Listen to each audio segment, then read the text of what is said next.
Antes de entrar a la iglesia quería que os fijarais en una cosa. Aquella puerta que está tapiada. Es decir, ahí un día se entraba algo y un día se tapió. Vamos a descubrir por qué se tapió esa puerta. Y todo está motivado por una importante transformación que se va a producir en el hospital. La iglesia del hospital es del siglo XV, pero se decide hacer una iglesia más grande. Entonces se tira la antigua y se levanta esta. Esta iglesia se construye a principios del XVI.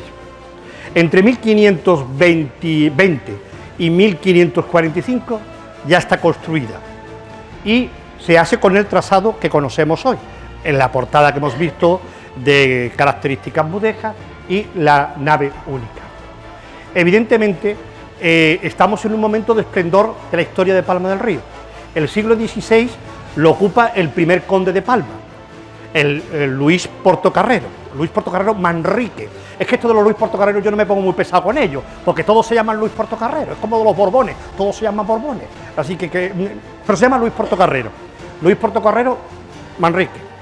Este señor pues hereda una fortuna porque su papá, Luis Portocarrero, séptimo señor de Palma, acaba de concluir las guerras de Granada, las guerras de Italia, tiene una buena paga por parte de los reyes católicos y además tiene unas obligaciones contraídas con papá de concluir una serie de órdenes y de edificios. Es la época cuando se consigue la bula fundacional del convento de San Francisco, comienza la obra, por tanto, del convento de San Francisco, la primera obra. Santo Domingo, tercera fundación, se hace el actual edificio. Se levanta la nueva iglesia y otras obras más. Es decir, Luis Portocarrero fue un auténtico mecenas de órdenes religiosas, de instituciones eclesiales y de edificios palatinos, como por ejemplo el Palacio Portocarrero, que en gran medida lo concluye él y su segundo. El segundo conde de Palma, a partir de 1523, continúa la obra de su padre. Y se ve que tuvo que intervenir en la iglesia porque los escudos que vais a encontrar en la puerta de entrada es el de Portocarrero y el de su señora, que es Luisa Manrique de Padilla.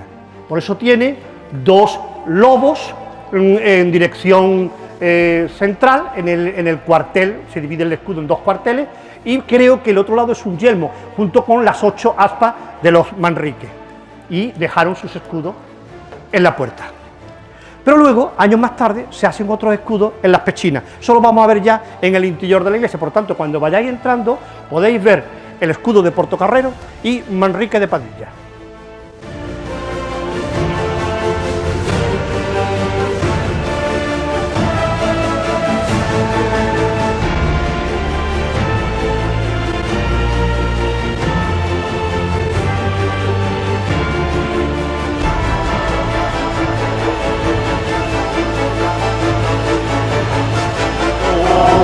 Vimos al principio que el pueblo tenía 5 hospitales que se llamaban hospitales y cofradías de caridad. Cuando se cierran, la mayoría de los materiales de esos hospitales pasan al Hospital de San Sebastián y se acuerda levantar 5 altares en conmemoración de cada uno de aquellos hospitales. Por tanto, el altar mayor a San Sebastián y luego 4 retablos más aquí a las distintas devociones de los hospitales suspendidos. Esos altares fueron evolucionando y tenemos constancia de que fueron dedicados al Arcángel Rafael, a Santa Teresa de Jesús, a San Ignacio de Loyola. Muchas veces nos preguntábamos por la presencia de los jesuitas en Palma y hay una alta devoción a San Ignacio de Loyola. E incluso otras imágenes que por mor de los cambios habidos en la iglesia, más el sufrimiento que tuvimos en Palma con los desastres de la guerra civil del 36, desaparecieron todos esos altares. Pero aquí había muchísimas imágenes. Y nos quedó el altar churrigueresco. Se cuenta que hubo un intento, como ya sabéis que las iglesias de Palma en su mayoría fueron quemadas, destruidas, que aquí no se produjo esa destrucción porque respetaron que las religiosas siguieran cuidando de los enfermos, pero tenían que vestir de civiles, de paisanos. Entonces no hubo un ataque frontal por ejemplo, al retablo, que se conserva extraordinariamente y que siempre tuvo la imagen de San Sebastián y otras imágenes. Lo que pasa es que la sacristía estaba construida en este lado. Entonces, para el presbítero oficiar la misa, se revestía en la sacristía y venía hasta aquí, y en medio estaba la capilla de Jesús Nazareno. Puede ser que a finales del 16 ya se venerara a Jesús Nazareno ahí. Recientemente, mi compañero Francisco José ha encontrado en el Archivo General del Obispado de Córdoba un documento que dice que a Jesús Nazareno se le venera desde 1596 en el hospital, con lo cual estamos hablando de una capilla recién construida, la iglesia, modificado el hospital. Pero los hermanos de Jesús Nazareno le piden al hospital, al copatronato, que por favor le cedan la sala que hay de la sacristía al altar, porque no tiene más función que la de pasar. Hoy todavía existe en muchas iglesias esas salas de pasar, no tienen más que decoración de varias imágenes, pero no tienen ninguna función religiosa.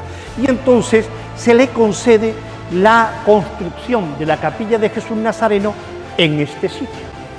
Para poder hacer la capilla de Jesús Nazareno ya se había impedido el paso a la sacristía y deciden hacer una nueva sacristía y la hacen detrás del altar.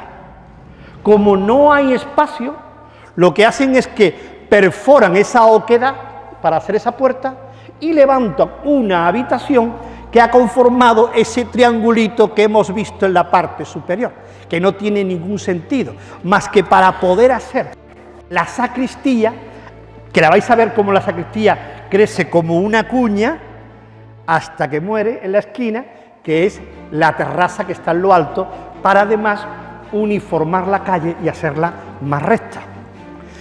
Evidentemente la antigua sacristía ya no tiene la función inicial, se ha hecho la nueva. ¿Para qué tener otra entrada por allí si ya se había hecho la puerta a la capilla de Jesús Nazareno más acá? Solución, tapiarla. Porque si no se tapia, si esa puerta estuviera abierta, entraríamos al camarín de Jesús Nazareno, al que nosotros íbamos a entrar ahora. Es decir, entraríamos a un lugar que en ese momento no se considera apto para que entre la gente por ahí, de forma que se cierra la puerta. Bien, vamos a entrar en la capilla de Jesús Nazareno, una auténtica joya del siglo XVII, admirable sus azulejos y su techumbre. Como tenemos espacio suficiente, estamos más que en misa, hay aquí unas 500 personas, entonces nos metemos dentro y vamos, ¿le puede dar a la luz, Eloy, por favor? Esto es como todo, es que además que la luz tiene un sistema un poco retardado, que es para que no consuma mucho, la luz se va encendiendo poco a poco. Bien, pues vamos a ver, porque la capilla tiene un montón de sorpresas. Bueno, perdonad, la primera sorpresa, la reja, la forja de entrada, es un trabajo precioso y además se nota que se hizo exprofeso para la capilla porque se encargó estos barrotes tallados y se colocó el nombre de la capilla, Jesús Nazareno Reyo du Cor, 1672, el mismo año donde nos vamos a encontrar los azulejos. Pasamos por aquí.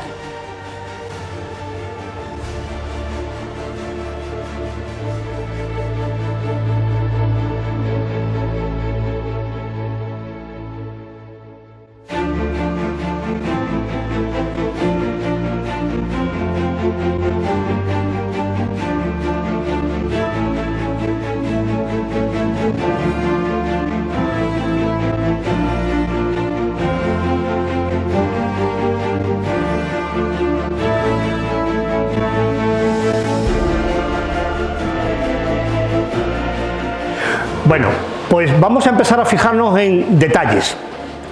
La capilla es de finales del 17, bueno, exactamente no, de la última parte, 1672, y se decora con azulejo sevillano policromado. Mirad la cantidad de detalles. Por un lado, los paños centrales son de la cería en azul y blanco con estas distintas tonalidades, y luego se juega con angelotes, putis, niños, figuras florales, etcétera, que recrean un ritmo muy divertido y muy bonito. A los angelotes, el artista les colocó un símbolo que Manuel Nieto Cumplido identifica perfectamente con la masonería, que es el compás, el arquitecto del mundo. Entonces estos compás ya están proliferando ideas de otra naturaleza en el siglo XVII, que luego en el XVIII se van a conformar con lo que sería la francmasonería o la masonería. Pero encontramos esos compases.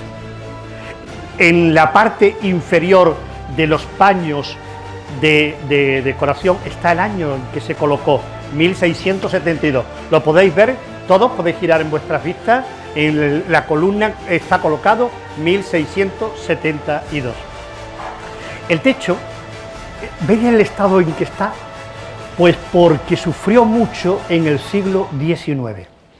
Y entonces se lleva a cabo la cubierta de ese techo raso, tanto de la iglesia como de la capilla. Esto estuvo cubierto con una yesería que ocultaba el techo. No sé si hay alguien de los que estáis por aquí, Eloy, tú lo has conocido, ¿no? Y aquí en el centro estaba el Cristo resucitado. Y además otros cuadros y otra forma de distribuir, pero fundamentalmente ese tema.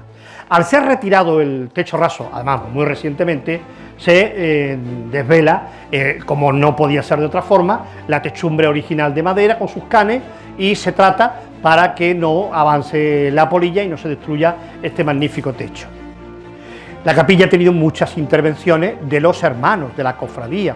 Así, por ejemplo, el hermano y un importante labrador de Palma, Gaspar Montero Duque, es el patrocinador de los altares. Por favor, si nos podemos retirar de los altares, podéis ver el águila bicéfala y está su nombre y los símbolos pasionistas, en este y en este, en Jesús Nazareno y en la Virgen de la Piedad. En el altar de la Virgen de la Piedad, a raíz de una restauración reciente tras el incendio que sufrió la imagen y el altar, el retablo, la excelente restauración ha permitido recuperar que el pintor había desarrollado la vida de la Virgen alrededor del retablo. Veréis en el frontón del retablo, Ave María plena. Es que no lo puedo leer desde aquí porque estoy inclinado, pero lo podéis ver ahí, ¿ven? Está dedicado a la Virgen en todo momento, ¿ven? Ave María, gratia plena, Dios omnipotente, y la vida de la Virgen con detalles de humanidad, desde Santa Ana enseñando a la Virgen María a leer, el nacimiento de Jesús, la adoración de los reyes, la ascensión de la Virgen, la Inmaculada que está aquí con su manto blanco, perdón, con su túnica blanca y su manto azul. Es un cántico precioso a la Virgen de la Piedad, que fue siempre la señora del Nazareno, aunque a lo largo de su historia, y eso lo vamos a conocer pronto, hubo una etapa en que el Nazareno tuvo una profunda relación con la Virgen de la Soledad. Incluso hay documentos donde dice Hermandad de nuestro Padre Jesús Nazareno y Nuestra Señora de la Soledad, una vinculación con el convento de San Francisco. Y aquí está la imagen de Jesús Nazareno en su templete, que está francamente en muy mal estado, que coge también momentos de la pasión del Señor, y todos son referencia a Jesús Nazareno en su trance doloroso, en su vía dolorosa. Fijaros en el escudo de la Orden de Jerusalén, que tiene el Nazareno y el Santo Sepulcro de Palma. Son la cruz de Jerusalén, que es la cruz con 4 cruces incrustadas en sus cuarteles. Son en total 5, representan muchas cosas, desde las 5 llagas de Cristo, desde muchos momentos, los templos de Jerusalén, etc. Es un estudio profundo en el que tendríamos que hacer de la simbología de la cruz. Y destacamos que Jesús Nazareno lleva la cruz de plata del siglo XVII, es una obra de 1691 del orfebre sevillano Diego Gallego, su firma está en la cruz, y la peana también plateada del siglo XVIII. Yo les voy a pedir un favor, los que deseen entrar pasan por esta puerta y salen por aquella, con el debido respeto que merecen nuestras imágenes. Así que quien quiera pasar, puede pasar al camarín de Jesús Nazareno, y vaya a ver cómo el talón está un poquito desgastado, porque antes se le besaba. Antes se le besaba. Por cierto, no lo he dicho, que tanto la imagen de Jesús Nazareno como la de la Piedad, como de San Juan, son obras del imaginero valenciano Pío Mollar, realizadas recién acabadas.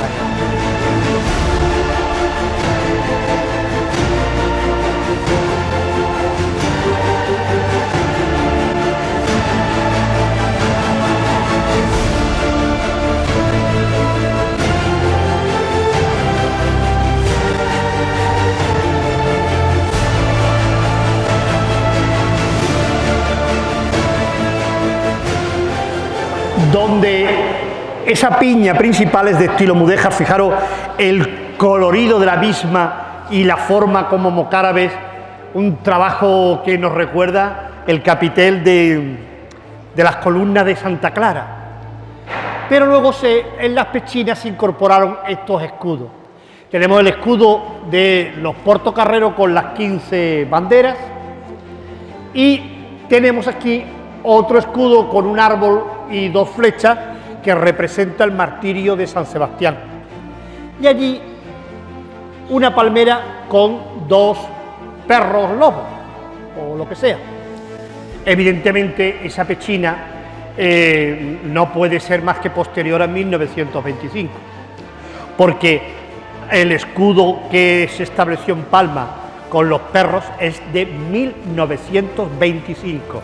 Dentro de 3 años cumplirá un siglo el escudo de Palma, con lo cual cuando el artista hizo ese escudo es posterior a 1925. Si no, hubiese quedado reflejado de otra forma. Y ahora cuando salgamos, hay un texto en latín que está en la puerta izquierda, según se sale. Ad palum alligatarum. Espérate, lo voy a leer correctamente. Ad palum alligatum. Como sois buenos latinos, sé que sabéis qué significa atado a un madero. Eso indica que esta iglesia está dedicada al santo mártir San Sebastián.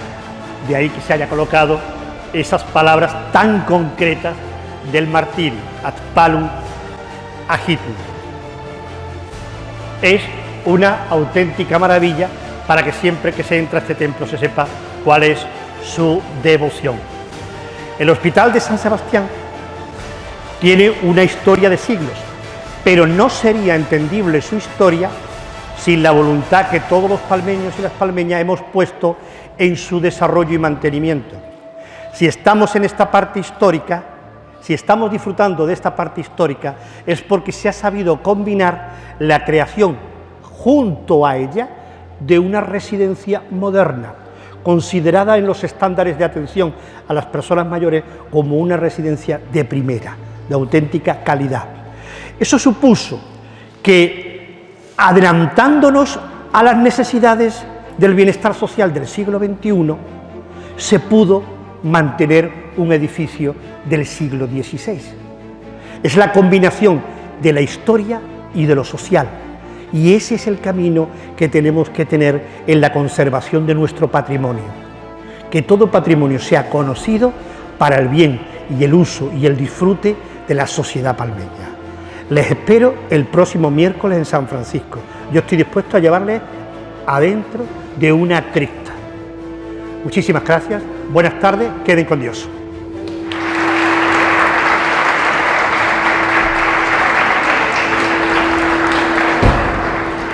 Nueve y media, británico total, vámonos.